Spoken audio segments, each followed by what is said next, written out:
Despite the history of insensitive and often unnecessary demolitions, Toronto can still claim a remarkable collection of heritage buildings. While structures like Old City Hall, Casa Loma, and Union Station are widely known grand buildings, gritty industrial survivors are just as compelling and sometimes even more so. Of paramount importance to Toronto's industrial heritage is the Gooderham and Worts complex at Parliament and Mill Streets.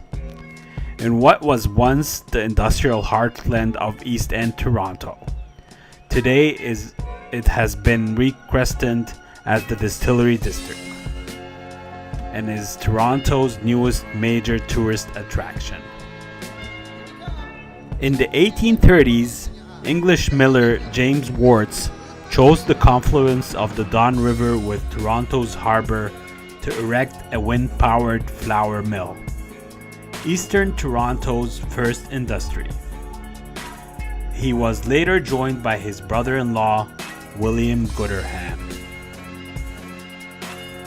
In the 1850s, both the Great Western Railway and Grand Trunk Railway completed their lines into Toronto, and the waterfront boomed with industry. In 1859, Gooderham and Worts added a magnificent limestone distillery, the beginning of an expansion phase that lasted until 1890. By 1861, the company was producing 6,000 gallons of whiskey a day, and by 1870, it was responsible for 1/3 of Canada's rye whiskey production.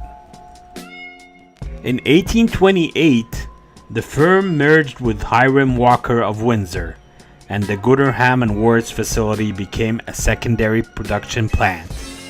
In 1986, it was purchased by Allied Lions of England. 4 years later, it was declared obsolete and closed. Because it has been relegated to a lesser role in its later years, the entire complex was little altered and remained much as it had appeared in the 1890s. Still, for 15 years, the site sat vacant.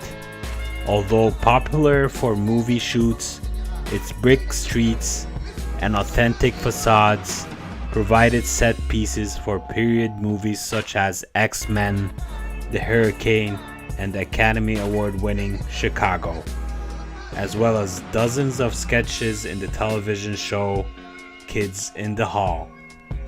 In 2002, the entire complex was purchased by a group called Cityscape, which converted the 24 buildings into a haven for artists and galleries, and in May of 2003, the Distillery District was formally opened.